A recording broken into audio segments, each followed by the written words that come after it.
Alléluia Kids.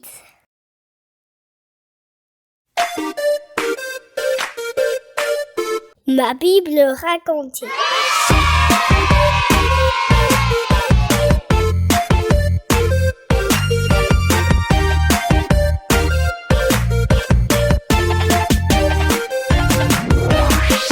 Bonjour les enfants, vous êtes là? J'espère que vous allez bien. Je suis contente de vous voir. Avec Panda, on a décidé d'aller faire une petite promenade en barque. On n'a que l'embarras du choix. Mais j'aime bien celle-ci derrière. Qu'est-ce que vous en pensez? Allez, je mets mon chapeau pour le soleil et c'est parti! Vous nous accompagnez?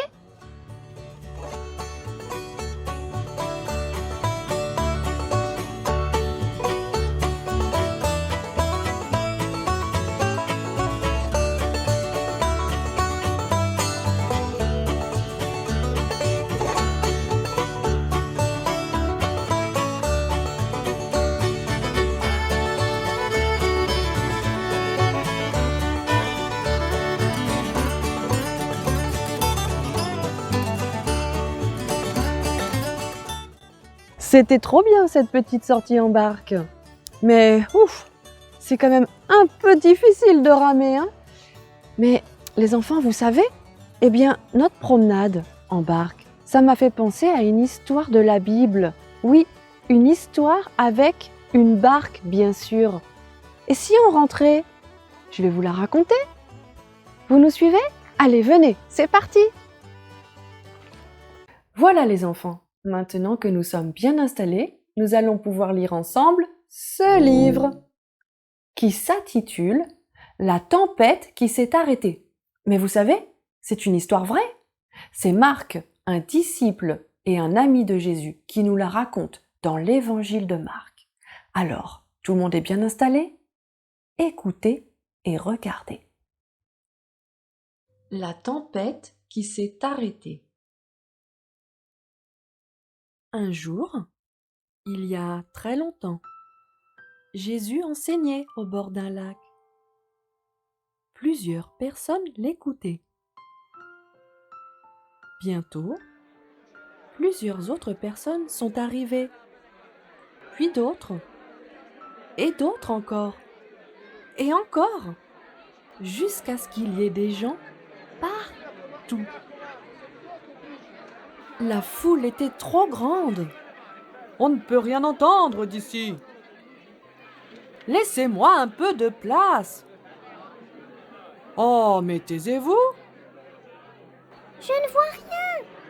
Personne ne pouvait voir Jésus et personne ne pouvait l'entendre. Jésus a donc demandé à ses amis, les disciples, d'éloigner un peu leur bateau du rivage. Il s'est alors assis dans le bateau, tandis que l'immense foule était répartie le long de la plage. Monte sur mes épaules. Là, tu le vois? Ah oui, je vois Jésus. Maintenant, ils pouvaient tous voir et entendre Jésus leur parler de Dieu. Et le grain tombé en bonne terre. Ce sont ceux qui entendent la parole dans un cœur loyal et bon et qui la retiennent. Leur persévérance portera ses fruits. Après avoir fini d'enseigner la foule, Jésus a dit à ses amis : « Allons de l'autre côté du lac. » Jésus avait fini d'enseigner la foule et maintenant, il voulait enseigner quelque chose à ses amis. Mais il ne le savait pas encore. Alors, ils ont tous sauté dans le bateau avec lui et ils ont pris le large.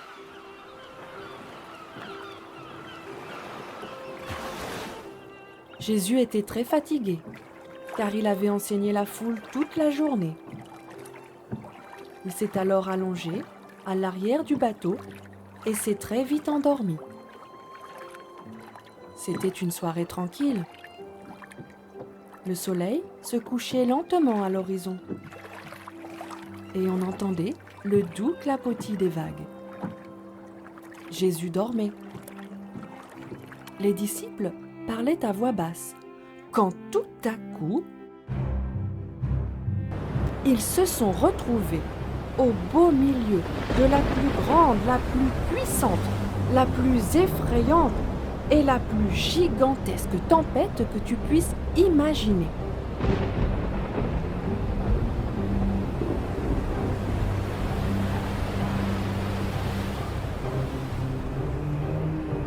Le vent soufflait très fort. Les vagues étaient énormes. L'eau s'engouffrait dans le bateau. Mais Jésus dormait. Le vent soufflait de plus en plus fort. Les vagues étaient de plus en plus énormes. L'eau remplissait le bateau. Mais Jésus dormait toujours. Jésus! Réveille-toi! Réveille-toi! Nous coulons! Tu t'en fiches? Que c'est bête de dire ça à Jésus. Bien sûr que Jésus se souciait d'eux. Il aimait tellement ses amis qu'il allait un jour mourir pour eux. Alors, Jésus s'est mis debout dans le bateau. Le vent soufflait toujours. Les vagues étaient plus hautes que jamais. L'eau remplissait le bateau plus rapidement que les disciples ne pouvaient l'évacuer. Le bateau était en train de couler. C'est alors que Jésus a fait quelque chose d'extraordinaire. Il n'a pas aidé ses amis à sortir l'eau du bateau. Il ne les a pas aidés à ramer jusqu'à la rive. Jésus a simplement parlé. Mais il n'a pas parlé aux disciples. Il a parlé au vent et aux vagues. Il a parlé à la tempête. Silence! Tais-toi! Juste 3 petits mots. Et la tempête s'est arrêtée. Dès que Jésus a parlé, la mer est immédiatement devenue calme et tranquille. Alors, Jésus a regardé ses amis. « Pourquoi avez-vous eu si peur? Vous ne me faites pas encore confiance ?»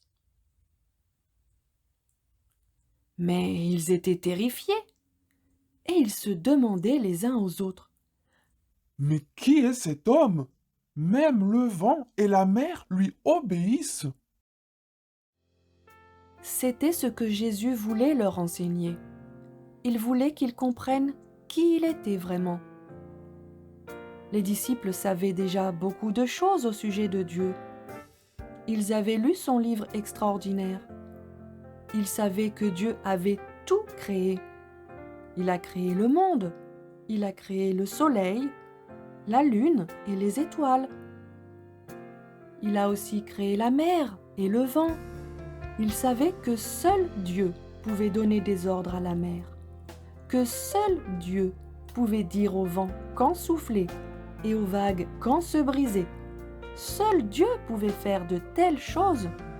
Et là, les disciples viennent de voir Jésus faire quelque chose que seul Dieu peut faire. Alors, comment répondre à leurs questions? Qui est Jésus? Jésus est Dieu.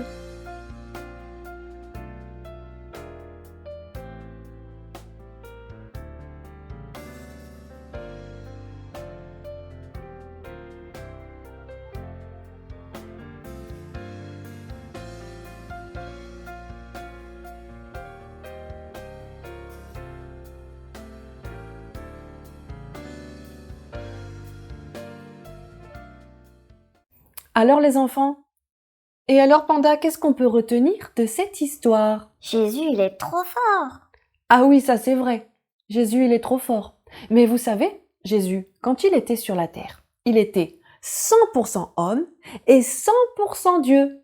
C'est pour ça qu'il faisait des choses extraordinaires, des choses incroyables que seul Dieu peut faire, comme faire obéir la mer et le vent par exemple, et aussi plein d'autres miracles. Mais maintenant qu'il est monté au ciel, Jésus, eh bien, il continue de faire des choses extraordinaires. Il peut faire des choses extraordinaires pour moi aussi? Oui, bien sûr, Panda. Il continue de faire des choses extraordinaires pour toi aussi. Vous savez, si on ne se retrouve pas en vrai dans une barque comme les disciples au milieu d'une tempête, eh bien, dans notre vie, nous serons sans doute confrontés à des tempêtes de la vie. Mais qu'est-ce que ça veut dire, ça?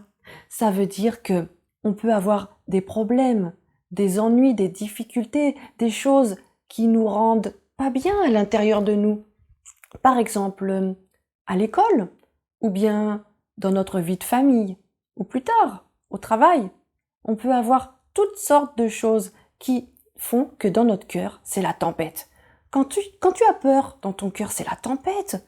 Quand tu es inquiet, dans ton cœur, c'est comme une tempête. Quand tu es triste, quand tu es en colère, tous ces sentiments qui te rendent vraiment pas bien, eh bien, c'est comme s'il y avait une tempête dans ton cœur.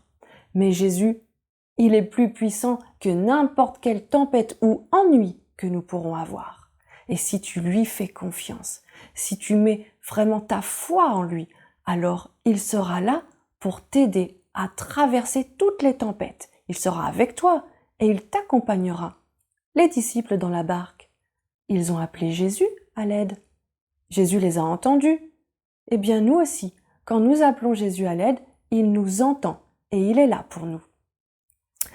Même si ta tempête, elle dure, même si c'est difficile, eh bien, ne baisse pas les bras, garde courage, parce que Jésus, il est plus puissant que n'importe quelle tempête. Et rien n'est impossible pour lui. Moi, je donne toute ma vie à Jésus. Amen, Panda. Moi aussi, je remets toute ma vie entre les mains de Jésus. Et toi aussi, tu aimerais donner toute ta vie à Jésus? Ouais, super. Est-ce que tu aimes jouer?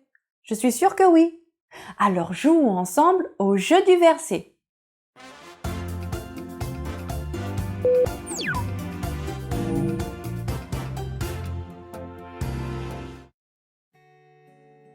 Voici notre verset du jour. Mais, oh là là, il est tout mélangé. Lisons ensemble les différentes parties. Qui donc est cet homme?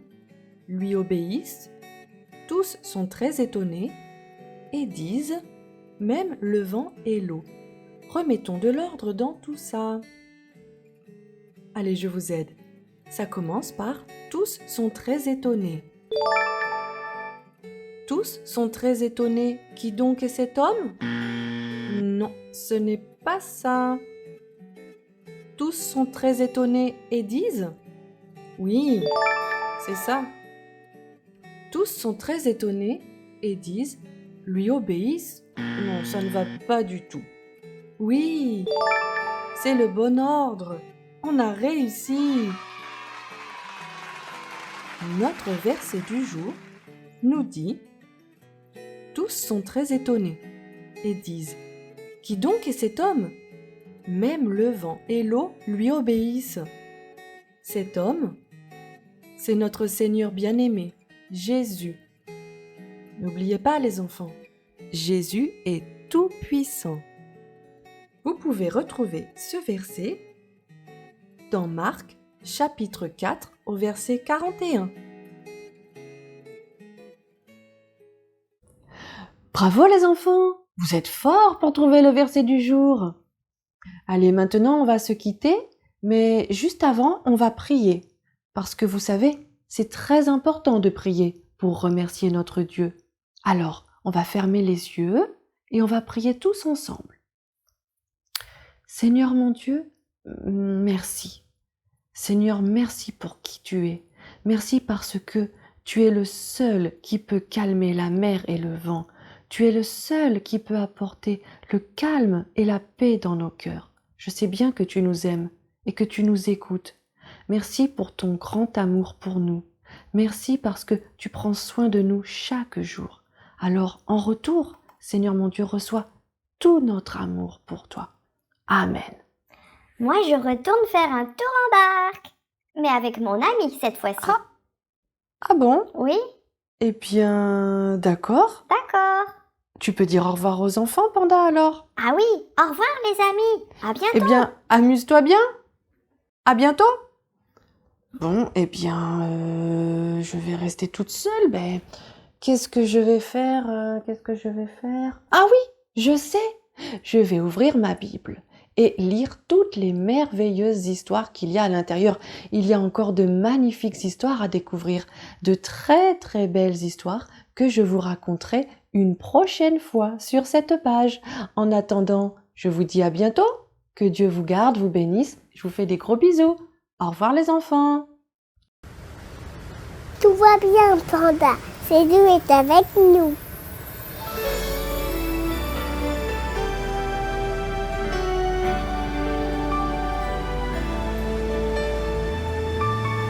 Quelle que soit la tempête, reste silencieux. Car ton espoir, oui ton espoir, est en Jésus. Lève-toi et regarde vers les cieux.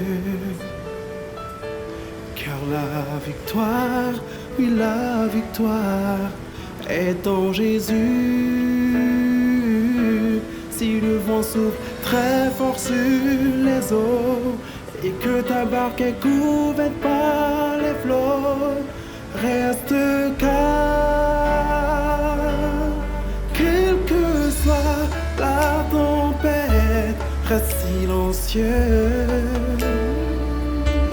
Car ton espoir, oui ton espoir, est en Jésus. Lève-toi et regarde vers les cieux. Car la victoire, oui la victoire, est en Jésus. Même si les vagues frappent très fort, tu arriveras à bon port, car il est dans la barque avec toi. Oh, oui, il voit tous tes efforts.